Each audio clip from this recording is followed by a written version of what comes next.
भ्रष्टाचार सम्बन्धी सूचना दिने सरकारी कर्मचारीलाई कानुनी संरक्षण दिने तयारी। कान्तिपुर समाचारमा आज प्युठानमा भएको जीप दुर्घटनामा 8 जनाको मृत्यु। संसद बैठक अवलोकन गर्न आउनेका अनुभव कस्ता? नक्कली शरणार्थी प्रकरणमा थुन्छेक बहसमा आज कसले के भने?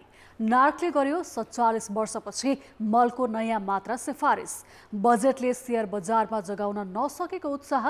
अन्तर्राष्ट्रियमा इटलीका पूर्व प्रधानमन्त्री सिल्भियो बर्लुस्कोनीको 86 वर्षको उमेरमा निधन। र खेलकुदमा दक्षिण एसियाली बुद्धिचाल च्याम्पियनसिप भोलिदेखि। नमस्कार, अब मुख्य समाचार। प्रस्तावित प्रधान न्यायाधीश कार्की विरुद्ध परेका उजुरी सार्वजनिक। संवैधानिक परिषदको सिफारिसकै वैधतामा प्रश्न।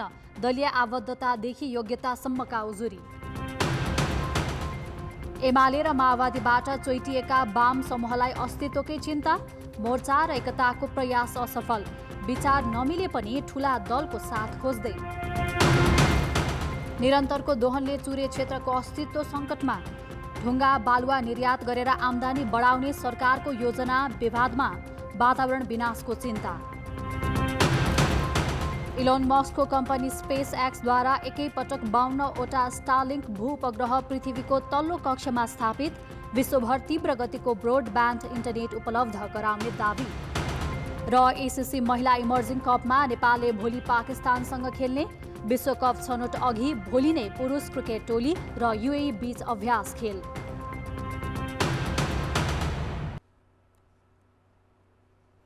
प्युठानको स्वर्गद्वारीमा कार दुर्घटना हुँदा 4 बालबालिका सहित 8 जनाको मृत्यु भएको छ। स्वर्गद्वारी दर्शन गरेर फर्कदै गरेका तीर्थयात्रु चढेको कार दुर्घटनामा परेको हो। लु 166345 नम्बरको कार स्वर्गद्वारी नगरपालिकाको भिङ्ग्री नजिकै टाकुरामा दुर्घटना हुँदा कारमा रहेका 8 जनाकै मृत्यु भएको जिल्ला अस्पताल प्युठानकी निमित्त मेडिकल सुपरिन्टेन्डेन्ट प्रमिला खनालले जानकारी दिइन्। दुर्घटनामा दाङ तुलसीपुर उपमहानगरपालिका 15 बस्ने 35 वर्षीया सरिता शर्मा पोखरेल, उनका 2 छोराहरू 14 वर्षका विशाल र 9 वर्षका विकास, लमही नगरपालिका 4 का 49 वर्षका तारा बहादुर कुमाल, लमही 7 का 40 वर्षीय गोविन्द शाह, उनकी श्रीमती 30 वर्षीय राधा र छोरा 9 वर्षका आदित्यको मृत्यु भएको प्रहरीले जनाएको छ। अन्य एकजनाको शनाखत हुन नसकेको जिल्ला प्रहरी कार्यालय प्युठानका प्रमुख डीएसपी सुभाष खड्काले बताए। कारमा 2 महिला, 2 पुरुष र 4 बालबालिका थिए। कार माथिल्लो घुम्तीबाट अर्को घुम्तीमा खसेको प्रहरीले जनाएको छ।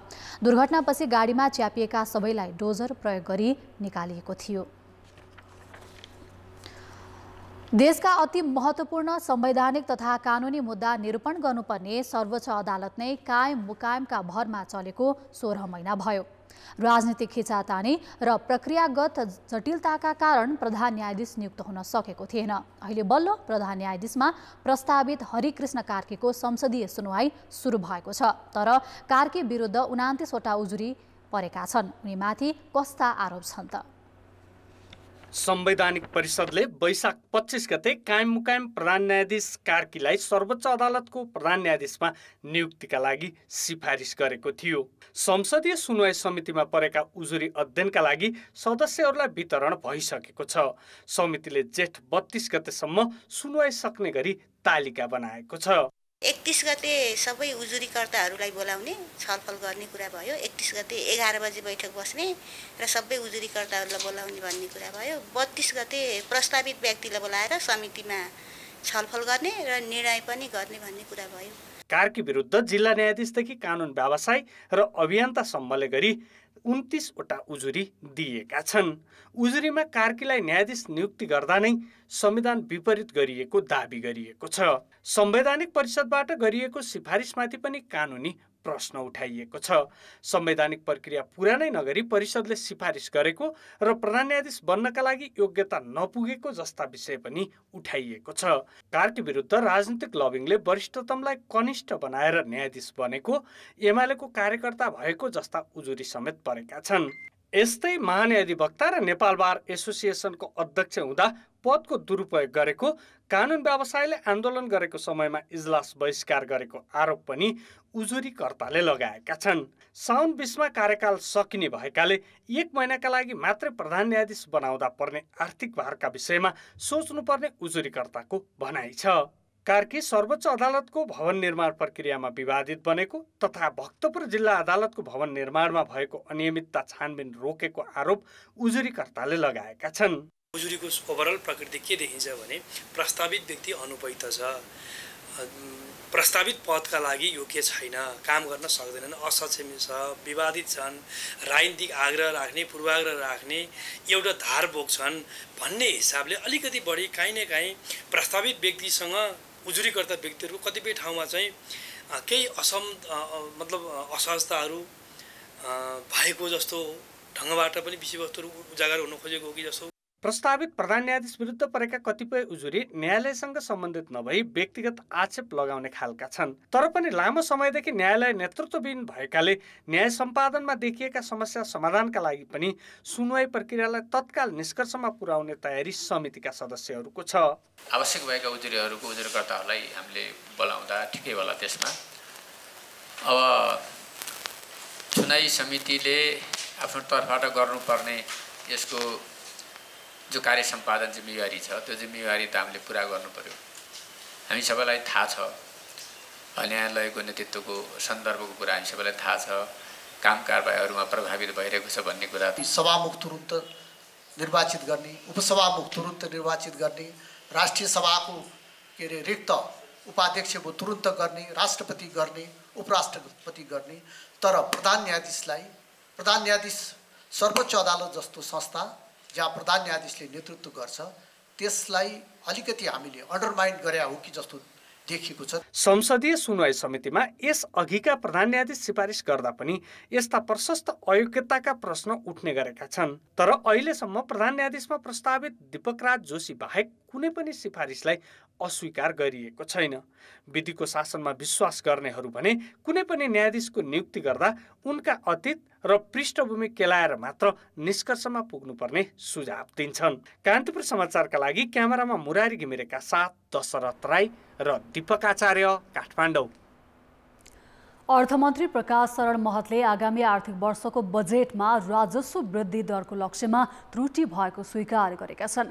मन्त्री महतले चालु आर्थिक वर्षको अन्त्यमा आउने राजस्वको यथार्थ शीर्षकगत विवरणका आधारमा त्यसलाई सच्याउने प्रतिबद्धता जनाए। प्रतिनिधि सभामा आगामी आर्थिक वर्षको बजेटमाथि उठेका प्रश्नको जवाफ दिँदै अर्थमन्त्री महतले बजेटले लिएको नीतिगत सुधारका आधारमा तोकिएको 24.37% को लक्ष्य प्राप्त गर्न सरकार निरन्तर लाग्ने बताए। उनले आलु र प्याजमा लगाइएको मूल्य अभिवृद्धि करका बारेमा समेत स्पष्टीकरण दिएका छन्। स्वदेशी कृषिजन्य उत्पादन प्रवर्धनका लागि आयातित आलु र प्याजमा कर लगाइएको उनको भनाइ छ। कृषि प्रधान देश भन्छौँ तर हामी आयात मात्रै गरिराखेका छौँ, अरबौँ गइराखेका छ भनेर हामीले भनिरहेका छौँ। त्यसलाई संरक्षण गर्नु पर्यो, स्थानीय किसान उद्यमीहरूलाई चाहिँ संरक्षण गर्नु पर्यो भनेर यो ट्याक्स लगाइयो। मन्त्री महतले संसदीय क्षेत्र पूर्वाधार विकास कार्यक्रमको समेत बचाउ गरेका छन्। विगतमा खारेज भइसकेको यो कार्यक्रम बजेटमा समावेश गरिएपछि अर्थमन्त्रीको आलोचना हुँदै आएको थियो। तर मन्त्री महतले संसदीय क्षेत्र पूर्वाधार विकास कार्यक्रमको बजेट सांसदको खल्तीमा जाने नभई उनीहरूले सिफारिस गरेका आयोजनालाई रकम दिइने भन्दै बचाउ गरेका हुन्। जनताको अपेक्षाहरू चाहिँ मान्यज्यूमा चाहिँ धेरै छ। यहाँ ल मेकरको रूपमा मात्रै जनताले बुझेको छैन। हरेक सुख दुःखमा अप्ठ्यारोमा माननीयज्यूहरूले त्यो सम्बोधन गरिदियोस् भन्ने जनताको भावना छ। त्यसकारण सिफारिस गर्ने कुरा यो जायज कुरा। अर्थमन्त्री महतले विद्युतीय गाडीमा लाग्ने कर व्यवहारिक बनाएको दावी गरेका छन्। विगतमा भएको अव्यवहारिक भन्सार करलाई व्यवहारिक बनाउन विद्युतीय गाडीलाई 5 वर्षमा छुट्याएर कर लगाएको स्पष्टीकरण उनले दिए। नेपाली अर्थतन्त्रका समस्या स्वीकार गरेर बजेट ल्याएको बताएका अर्थमन्त्री महतले गाँजा खेती लगायत अन्य विषयमा पनि प्रश्न पार्न खोजेका छन्। तर अर्थमन्त्रीले चित्त बुझ्दो जवाफ नदिएको भन्दै सांसदहरूले गुनासो राखे। आजै प्रतिनिधि सभाको दोस्रो बैठकमा विनियोजन विधेयक प्रस्तुत गरिएको छ। विधेयकमाथिको छलफल जेठ 32 देखि असार 12 सम्म हुनेछ। सार्वजनिक निकायमा भएका वा हुन लागेका भ्रष्टाचार तथा अनियमितताबारे सरकारी निकायलाई सूचना दिने कर्मचारीको संरक्षणको लागि सरकारले कानुन ल्याउने भएको छ। सरकारी निकायमा हुने भ्रष्टाचार, अनियमितता र बेथितिबारे सरकारी कर्मचारीबाटै तथ्यसहित जानकारी सङ्कलन गर्ने उद्देश्यले नेपाल कानुन आयोगले कानुनको मस्यौदा तयार पारेको छ। सरकारले कानुन आयोगलाई सरकारी निकायका भ्रष्टाचार बारे सूचना दिने कर्मचारीको संरक्षणका लागि कानुनको मस्यौदा बनाउन निर्देशन दिएपछि आयोगले विधेयकको मस्यौदा तयार पारेको हो। कानुनको मस्यौदाबारे नेपाल कानुन आयोगले आज सरकारवालाहरूसँग छलफल गरेको छ। सार्वजनिक पद धारण गरेका व्यक्तिले अनुचित कार्य गरेमा सरकारी कर्मचारीले सरकारी निकायमै सूचना अथवा उजुरी दिन सक्नेछन्। सूचनादाता कर्मचारीले भ्रष्टाचारको सूचना सम्बन्धित निकाय अधिकारीलाई दिनुपर्नेछ। भ्रष्टाचार नियन्त्रणका लागि अख्तियार दुरुपयोग अनुसन्धान आयोग तथा राष्ट्रिय सतर्कता केन्द्रको क्षेत्राधिकार बढाउनुपर्ने माग भइरहँदा तयार पारिएको मस्यौदामा सम्बन्धित निकायकै अधिकारीलाई उजुरी हेर्ने गलत वा गैर कानुनी गतिविधि हुने गरेको छ भने सोको सूचना दिने व्यक्ति सूचनादाता हो।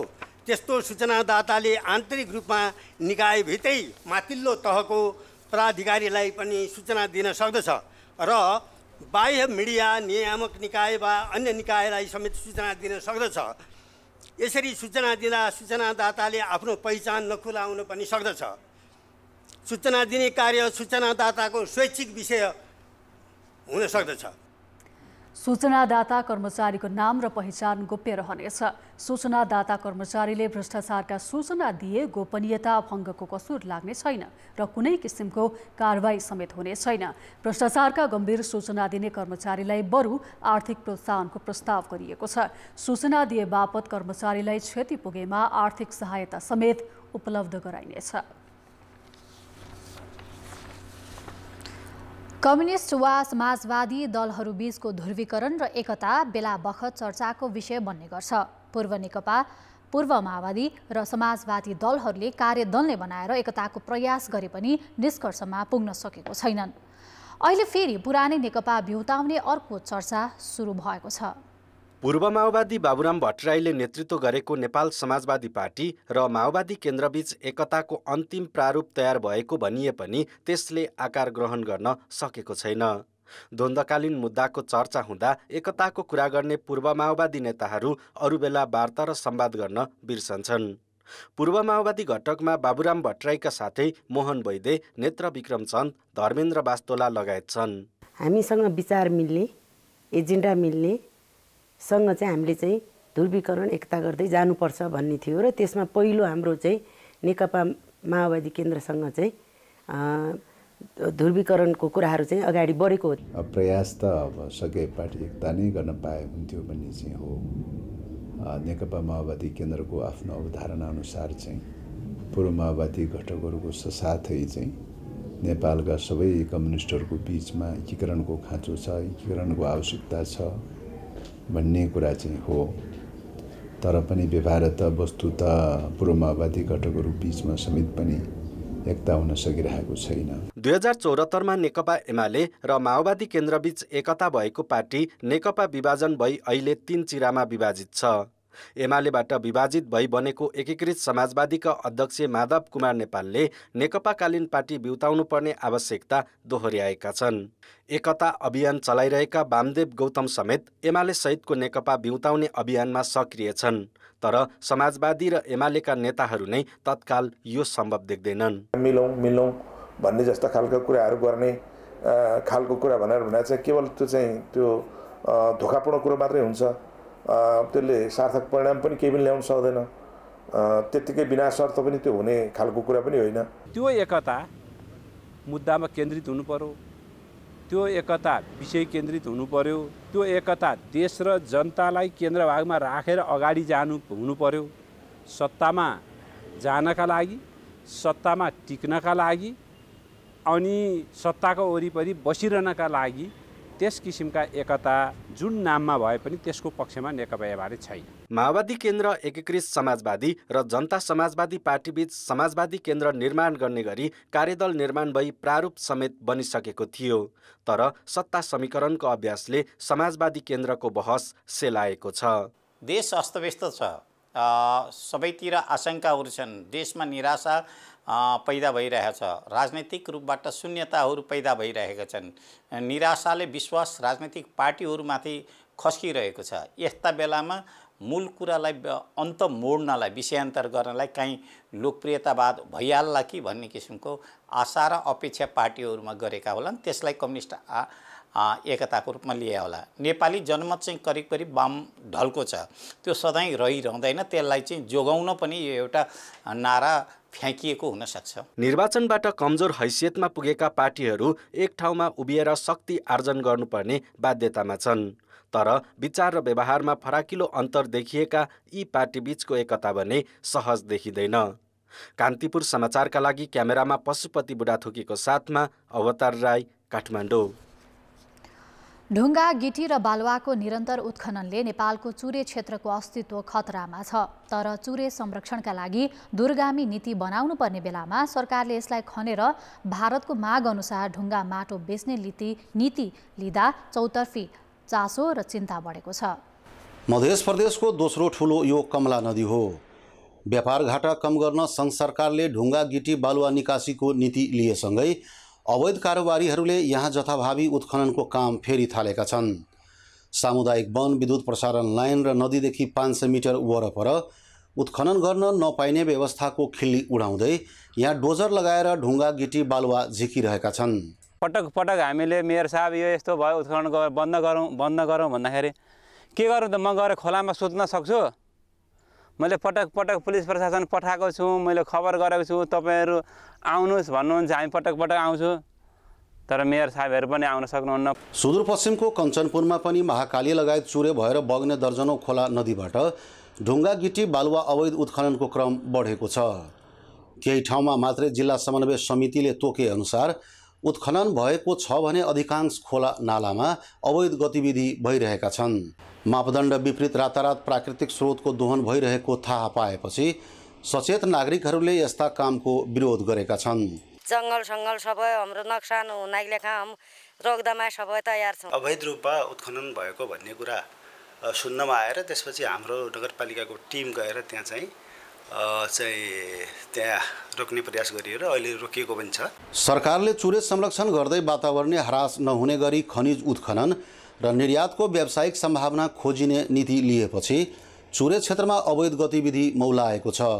कतिपय चाहिँ व्यक्तिगत लाभको लागि चाहिँ बढी मात्रामा भएको देखिन्छ, तर यसको चाहिँ निगरानी या नियन्त्रण गर्ने मेकानिजम चाहिँ एउटा पर्यावरणीय टोलीलाई सहित त्यो विज्ञहरूलाई सहित राखेर चाहिँ यसको चाहिँ नीति निर्माण र यसको कार्यान्वयनमा जानुपर्छ। चुरेमा उत्खननको त कुनै पनि हालतमा कुरो गर्नु हुँदैन, तर मैले भने त्यो चुरेबाट बगेर आएका चुरेभन्दा 2 किलोमिटर 3 किलोमिटर जुन तलका एरियाहरू छन् जसले गर्दाखेरि त्यो डेब्रिजको रूपमा थुप्रिएर बसिरहेछन्। म त्यो डेब्रिजहरू त्यो थुप्रिएर रहेको ढुङ्गा, गिटी, बालुवाकै व्यवस्थापनको कुरो गरिरहेछु।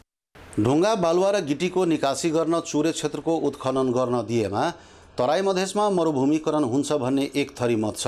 अवैध दोहनकै कारण चुरे क्षेत्रबाट बग्ने खहरे खोलाले बर्खामा बाढी र डुबान निम्त्याइरहँदा पानीको स्रोत समेत सुकेका छन्। पानीको मुहानै सुक्यो, त्यो सुकेपछि त यिनीहरू त सुक्ने कुरा भइगयो। हामीहरूको पानीको समस्या ठुलो समस्या भयो। अब पानी यहाँ खान नपाएपछि मान्छेहरू के गरी बाँच्ने हो? केपी ओली नेतृत्वको सरकारले 2 वर्ष अघि बजेट मार्फत ढुङ्गा, गिट्टी र बालुवा निकासी गर्ने घोषणा गरेपछि त्यो बेला प्रतिपक्षमा रहेको हालको सत्ता गठबन्धनले विरोध गरेको थियो। लगत्तै 2078 असार 4 गते सर्वोच्च अदालतले चुरे दोहनमा रोक लगाइदियो। अवैध कारोबारीहरूले माटोको सतहभन्दा 12 फिट गहिरो खनेर ढुङ्गा, गिट्टी र बालुवा झिकेको छ। यस्तो स्थितिमा सरकारले लिएको नीतिले चुरे संरक्षण हुने कि दोहन गम्भीर प्रश्न उब्जेको छ। कान्तिपुर समाचारका लागि जिल्ला सहकर्मीहरू र क्यामेरामा बिर्खेश यादवका साथ अनिल मिश्र, कमला नदी, धनुषा। अब जनताको आवाज हामीले आज सातै प्रदेशमा सोधेका छौं। चुरे क्षेत्रको संरक्षण गर्न के गर्नुपर्ला? जनताको आवाज। चुरे क्षेत्रमा चाहिँ अहिले ढुङ्गा गिटी बालुवाहरू उत्खनन भइरहेको त्यसले रोक्नुपर्छ। खाली भएको ठाउँ जग्गाहरूमा चाहिँ बढी बेला रोप्ने, खोला नालाहरूको सदुपयोग गर्ने गर्यो भने चुरे चाहिँ संरक्षण हुन्छ। सरकारले बनाएको नीति नियमलाई कडाइसित पालना गरेर चुरे एरिया पर्ने जुन स्थानीय तहहरू छ उहाँहरूलाई यो चुरे संरक्षण गर्दाखेरिको फाइदा र घाटाको विषयमा पहिलो कुरो जानकारी गराउनु पर्यो। स्थानीय महिलाहरूलाई लक्षित गरी चुरे संरक्षणका कार्यक्रमहरू सरकारले ल्याउनुपर्छ। चुरेको टप टु बटम संरक्षणका लागि आगलागी नियन्त्रण, चरीचरण नियन्त्रण र भूक्षय नियन्त्रण गर्नुपर्छ। दाउरा बोट बिरुवा काट्नु भएन। यसपालि त गभर्मेन्टले बालुवा गिटीको चाहिँ एकदम फ्री गरिदिया छ। जहाँ पनि लगे हुन्छ त्यो चाहिँ अविलम्ब रोक्नुपर्छ। जङ्गल हाम्रो छ त्यो विनाश गर्न दिनु भएन। सरकारले चाहिँ चासो लिएरै चाहिँ गर्नुपर्छ। खोलाहरूमा दोहन अलिकति अव्यवस्थित भएको, आम जनता र सरकारले शुद्ध यसमा चाहिँ ध्यान दिनुपर्छ। प्रदेशको सरकारले, स्थानीय सरकारले र स्थानीय जुन मेयर हो चाहे उपमेयर होस् त्यो उहाँहरूले संरक्षण गरेर चुरेलाई बचाउने गर्नुपर्छ। रुखहरू नकाटिने, त्यहाँका गिटी बालुवाहरू बाहिर निकासा नगरेदेखि संरक्षण हुन्छ। स्थानीय सरकारले सक्रिय हुनुपर्छ। चुरेको संरक्षणका लागि गरेको जुन लगानी छ त्यो लगानी चाहिँ सही ठाउँमा व्यवस्थित तरिकाले अगाडि बढाउनुपर्छ। वृक्षारोपण गर्नुपर्ने, विनाश हुने कामहरू कोही पनि गर्न मिल्दैन।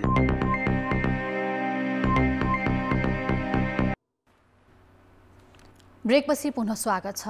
प्रधानमन्त्री पुष्पकमल दाहालकी पत्नी सीता दाहाललाई उपचारका लागि आज अस्पताल भर्ना गरिएको छ। वंशानुगत पार्किन्सन जस्तो देखिने जटिल रोगबाट पीडित दाहाललाई बिहान काठमाडौँको नर्भिक अस्पतालमा भर्ना गरिएको हो। प्रधानमन्त्री दाहालको सचिवालयले सीता दाहाललाई नियमित उपचारका लागि नर्भिक अस्पताल भर्ना गरिएको जनाएको छ। दाहालको प्रधानमन्त्रीका निजी चिकित्सक डाक्टर युवराज शर्मा तथा नर्भिक अस्पतालका चिकित्सकहरूले स्वास्थ्य परीक्षण गरिरहेका छन्। नक्कली भुटानी शरणार्थी मुद्दामा पर्सि बुधबारसम्म आदेश दिने गरी बहस चलिरहेको छ। पक्राउ परेका 18 जना मध्ये अधिकांशका कानुन व्यवसायको बहस सकिएको छ। मंगलबारसम्म बहस सकेर बुधबार सरकारी वकिलको प्रति उत्तर लिने र आदेश गर्ने न्यायाधीशको तयारी छ। आज पूर्व महान्यायाधिवक्ता रमन श्रेष्ठले सचिव टेकनारायण पाण्डेको बचाउमा बहस गरे। उनले सचिव पाण्डे भन्दा अगाडिकै मन्त्री र सचिवले भुटानी शरणार्थी समस्या समाधानका लागि काम सुरु गरेकाले पाण्डे दोषी नभएको तर्क गरे। अघिल्ला मन्त्री रामबहादुर थापा र सचिव प्रेम कुमार राईले अगाडि बढाएको कामलाई नै सचिव पाण्डेले निरन्तरता दिएकाले प्रतिवादी बनाउन नमिल्ने उनको जिकिर थियो।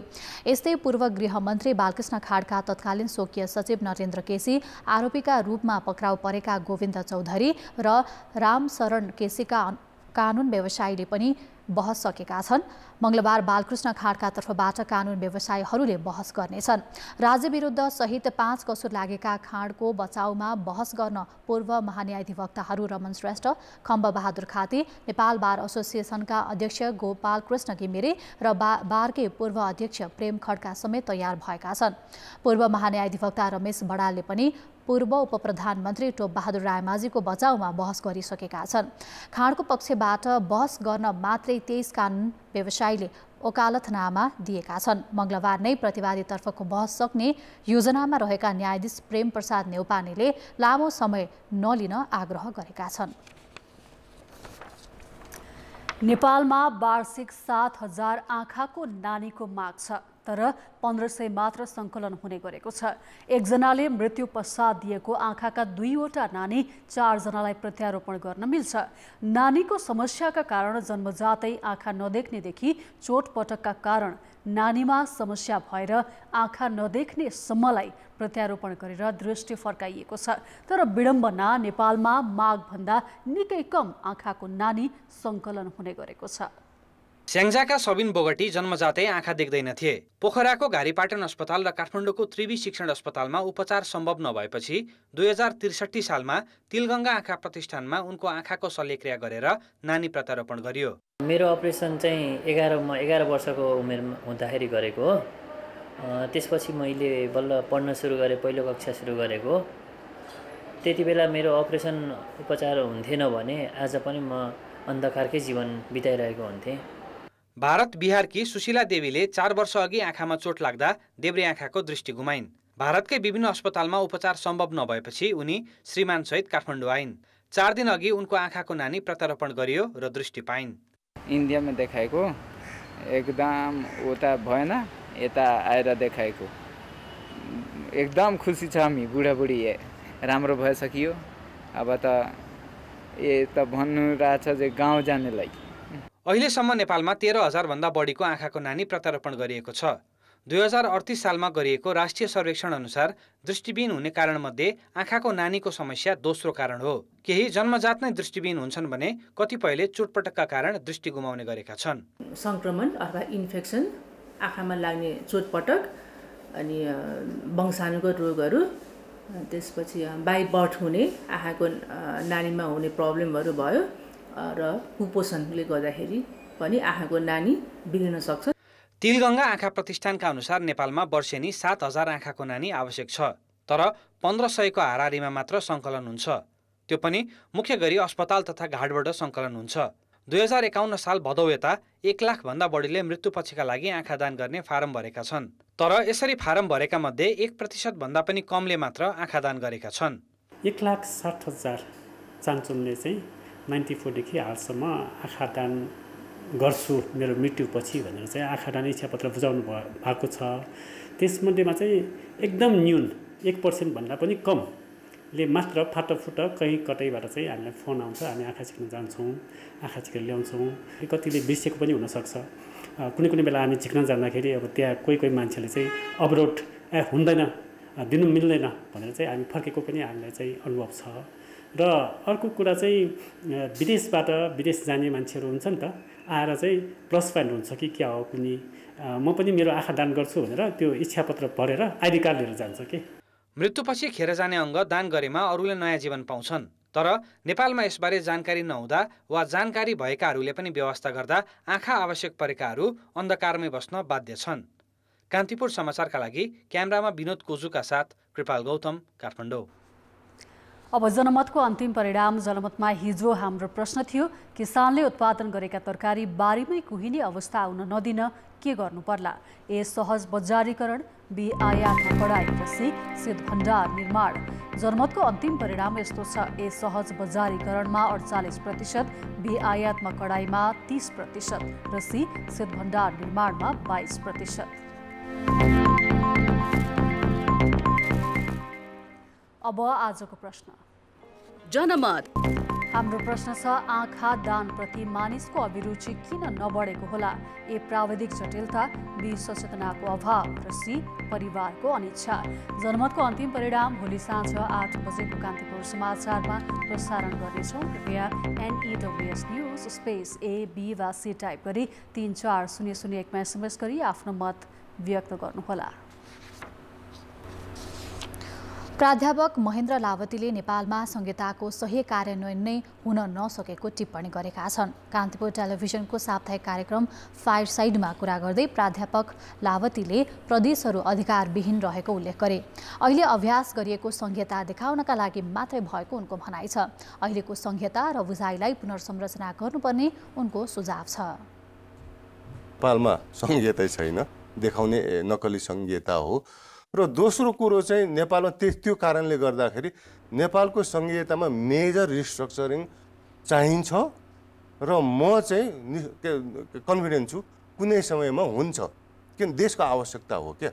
समाज जस्तो छ राज्य पनि त्यस्तै बन्नुपर्छ हैन। त्यो भएन भने त्यो विसङ्गति आउँछ, द्वन्द्व हुन्छ। संहितामा पहिचान स्वीकार नगर्दा अहिले कोशी प्रदेशमा पहिचान पक्षधरले आन्दोलन गरेको उनको ठम्याइ छ। प्राध्यापक लावती सँगको अन्तर्वार्ता राति 9 बजे प्रसारण हुनेछ। अर्थ र विकास। साताको पहिलो दिन हिजो 40 अङ्कले बढेको शेयर बजार आज भने 7.79 अङ्कले मात्रै बढेको छ। ब्याङ्कमा लगानीका लागि पर्याप्त रकम हुँदाहुँदै र ब्याज घट्दा पनि लगानीकर्ता उत्साहित हुन सकेनन्। उनीहरू नेपाल राष्ट्र ब्याङ्कको मौद्रिक नीतिको पर्खाइमा देखिन्छन्। बजेट सार्वजनिक भएपछि कारोबारका 10 दिनमध्ये 7 दिन शेयर बजार बढ्दा 3 दिन घट्यो। अङ्कका हिसाबले सेयर बजार 46 अङ्कले बढेको हो। यो बीचमा लगानीकर्ताको सम्पत्ति 1 खर्ब 12 अर्बले बढेको छ। गत वर्षको तुलनामा भने बजेटपछि यो वर्ष सेयर बजारमा सुधार भएको देखिन्छ।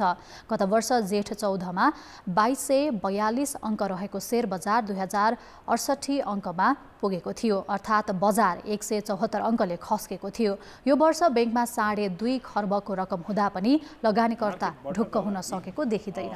तरलता अथवा ब्याज दर नै सबै थोक चाहिँ होइन, ती इम्पोर्टेन्ट कुरा हुन्, तर साथसाथै अरू कुराहरू पनि मार्केटको लागि चाहिँ फाइदाजनक हुने आवश्यक चाहिँ देखिन्छ। राष्ट्र ब्याङ्कप्रति मानिसहरूको अथवा लगानीकर्ताहरूको विश्वास छैन। राष्ट्र ब्याङ्कले कुनै पनि बेलामा पुँजी बजारको अहित हुने गरेर नीति ल्याइदिन्छ भन्ने मानिसहरूमा एक किसिमको डर छ। त्यो कारणले गर्दाखेरि त्यो डरको कारणले पनि मार्केट चाहिँ फुकेर बढ्न नसकेको। बैंकहरूमा रकम थुप्रिने क्रम बढेकाले बिस्तारै ब्याजदर कम हुँदै जाने देखिएको छ। ब्याजदर कम हुने सङ्केत देखिँदा पनि बजारमा भने उत्साह देखिएको छैन। लगानीकर्ता अझै पनि राष्ट्र ब्याङ्कले कतै अनुदार मौद्रिक नीति ल्याउने त होइन भन्ने भयमा देखिन्छन्। नेपाल कृषि अनुसन्धान परिषद नार्कले धान, मकै र गहुँ बालीका लागि मल खादको नयाँ मात्रा सिफारिस गरेको छ। आज ललितपुरमा पत्रकार सम्मेलन गरी नार्क माथतको राष्ट्रिय माटो विज्ञान अनुसन्धान केन्द्रले 47 वर्षपछि विभिन्न बालीका लागि मल खादको मात्रा पुनरावलोकन गरिएको जानकारी दिएको हो। माटोको उर्वरा शक्ति हेरी पूर्वी तराई, मध्य तराई, पश्चिम तराई, भित्री तराई र पहाडमा का लागि मात्रा सिफारिस गरिएको हो। युरियासँग अर्को मलहरू मिक्स गर्दै फिजिकल ब्लेन्डिङ गरेर चाहिँ प्रयोग गर्न सकिन्छ। अब यो चाहिँ कम्पनीहरू त्यसरी आउनु पर्यो ताकि भोलिको दिनमा पोलिसीले पनि यसरी फेभर गरिदिनु पर्यो कि ब्लेन्डिङ गर्दाखेरि अथवा अहिले त अरू ठाउँमा जस्तै चिया मल अथवा कफी मल, मकै मल भनेर यसरी पनि आउने गरेका छन्। पूर्वी तराईका झापा, मोरङ र सुनसरीमा धानका लागि प्रति हेक्टर युरिया 192 केजी तोकिएकोमा अब 230 केजीको सिफारिस गरिएको छ।